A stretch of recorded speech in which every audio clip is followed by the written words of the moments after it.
Allah bukan saja sebut Masjidil Aqsa, tapi Allah juga menyebut tentang persekitaran Masjidil Aqsa, allazi barakna haulahu, yang kami berkati bumi sekelilingnya.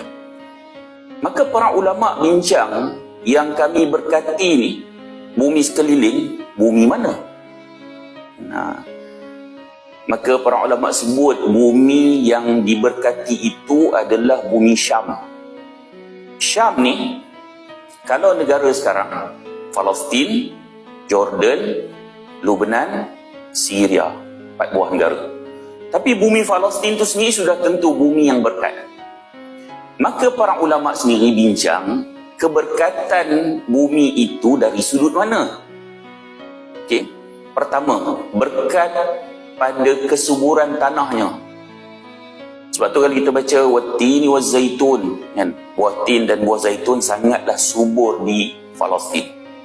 So minyak zaitun yang terbaik di dunia di Palestin.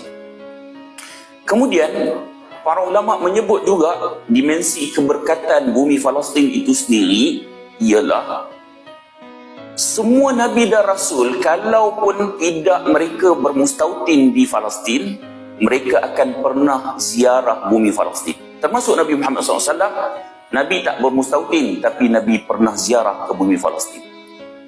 Kemudian dimensi keberkatan yang ketiga ialah ramainya para ulama sama ada lahir dan tinggal di sana. Termasuk antara yang lahir di bumi Palestin adalah Muhammad bin Idris Asy-Syafi'i rahimahullah. Imam Asy-Syafi'i lahir di bumi Gaza. Cuma bila Allah sebut tentang keberkatan bumi Palestin ni, Allah sebut dalam konteks pemerintahan para Nabi dan Rasul. Berkat dari sudut pemerintahan para Nabi dan Rasul. Ini menunjukkan Allah nak menyampaikan bahawa siadah pemerintahan para Nabi dan Rasul di bumi Palestin ini nak menunjukkan keberkatan dari sudut itu juga.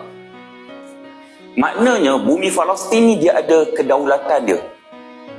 Kan? Mana-mana kuasa yang mengambil bumi Palestin, maka dia akan jadi kuasa yang besar. Tak kira sama ada di zaman umat Islam ataupun puak kufar yang mengambil bumi Palestin, realitinya mereka akan jadi kuasa yang besar. Zaman Sayyidina Umar radhiyallahu anhu, Sayyidina Umar yang mengambil bumi Palestin, Sayyidina Umar berjaya mengalahkan Rom dan Parsi. 2 kuasa besar dunia. Umpama mana-mana negara umat Islam sekarang ni berjaya mengalahkan Rusia dan Amerika. Dahsyatlah, hebatlah. Kemudian di zaman Salahuddin Al-Ayyubi rahimahullah, di zaman dia gabungan tentera-tentera kufar, tentera salib daripada beberapa negara Eropah, hantar tentera yang sangat ramai juga tewas dengan tentera Salahuddin Al-Ayyubi, dan ketika itu umat Islam sangat kuat. Baik.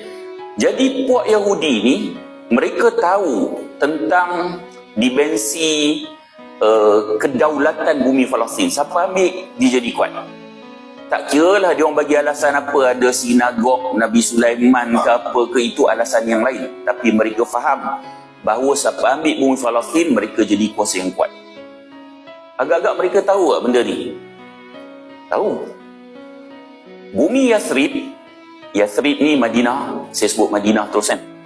Nabi sampai dulu ke Yahudi sampai dulu? Yahudi sampai dulu. Yahudi ni bangsa yang suka mengkaji. Mereka tahu akan datang seorang Rasul di bumi Madinah. Mereka pergi dulu.